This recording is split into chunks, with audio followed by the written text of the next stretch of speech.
Well, Drake was on stage for, a couple of days at the Wireless Festival. I think he headlined 3 nights. And at one point, he claimed that UK rappers are better lyricists than American rappers. I put out a tweet. I put out a couple tweets that went viral. I said, a Canadian rapper said that UK rappers are better than American rappers, which is, that one went somewhat viral, but the one that went really viral that I think is like 3 million impressions now, I said, name me a UK rapper better than Kendrick Lamar. I'll wait. And of course, there was a bunch of whatever, thousands of replies, but I have yet to meet a UK rapper. Here's what we not gonna do. What's that? UK rap, shout out to them. They brought that drill sound to us. We've always had respect for UK artists, and we have respect for what they do over there. Respectfully, Drake's from Canada. Right. All right? We not gonna let a cat start a fight between the bear and the dog.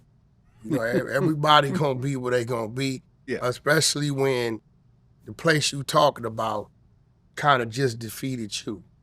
And we don't look as Drake.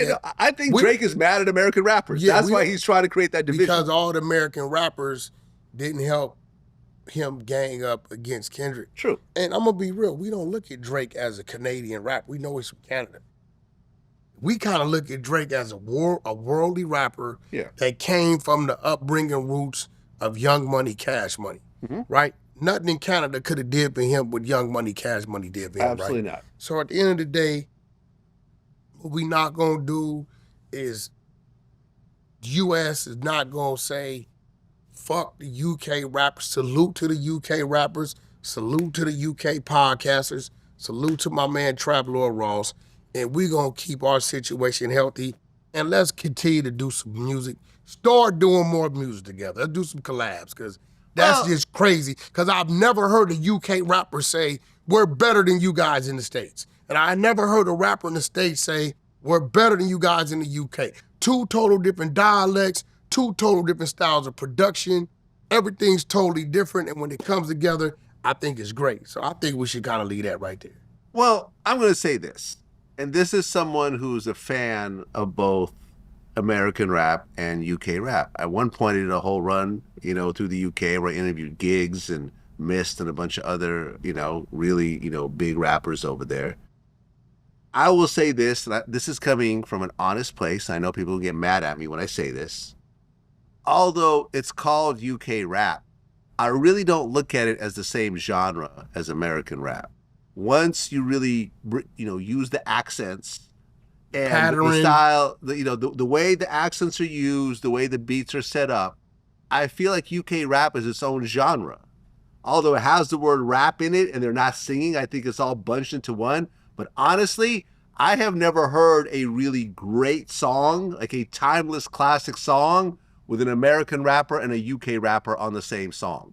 I've seen a lot of cool marketing ploys where it's like, hey, look, it looks good if we put a Central C with like a Drake or with like a 21 Savage or like an Ice Spice. And yeah, like cross promotion, this sounds great. But I feel like none of these songs become really like timeless songs because I feel like the style is so different that it doesn't quite really work together. But this is what I'm saying. So we can't.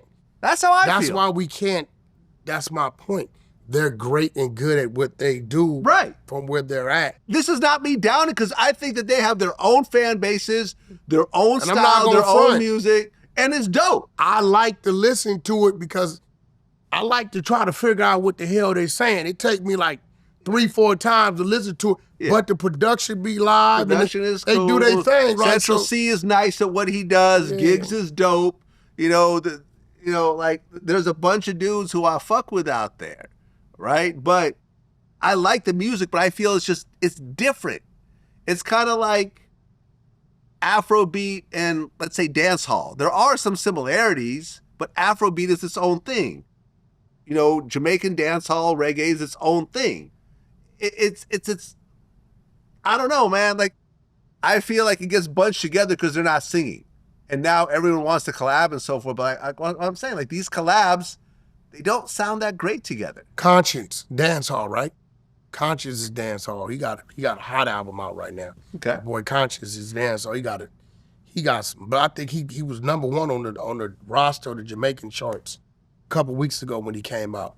But again, he did some collabs with The Game, collabs with Eric Bellinger, and a few other people. You know what I'm saying? I get why people do collabs because it makes sense on a marketing level. It's like, yo, you're exposing yourself to a different audience. It's the same reason why I interview a lot of people. I interview people because their audience will come check out what they have to say. Yeah. Right? And then my audience will, look, they come to my platform because they want to, my audience and I want their audience. It all works out together. And I'm going to be real, like, it's cool to discover. Like dancehall, I probably heard it, but it was till my business partner, Travis Wilson, he signed Conscience, and so I started paying attention to it and listening to it. I'm like, yo, dude got a vibe, right? So yeah, when you put that with something we got going on over there, you bring it together, their fan base is introduced to our people over here and vice versa, it comes together, you have something great. But again, I think that was a ploy. Bro, I hate to say it because Drake is who he is. This damn Kendrick thing, bro, it's been like, what, June, July? It's been 14 months. He ain't got over it. Right. But keep in mind, Kendrick is also on a big worldwide tour performing that song all over the world. Like, is this how I'm going to act if you leave me? It's been like, cause dude in his feelings. Like, is this an example, R&B? I'm not going anywhere. Oh, okay, thank you. Well, I mean, if you think about it, Drake's never taken a really major loss. Never. This is it. And I don't think he made it anyone more than what it says- was, Vlad. Like this, he made it bigger. Of course. Like it could have it'd have been gone, but the filing the law, bro, he files the lawsuit Still going. right before Kendrick's album drops. Kendrick was slated to do like 260, right? Mm-hmm. Boom, he files that the week or two out, Kendrick come back 319. Right? And it is like more like, I hate to say it, he's his own worst enemy. Like, he's not taking nothing from Kendrick. Kendrick is who he is, the work he put in, his music is amazing. But Drake is the one driving the numbers up.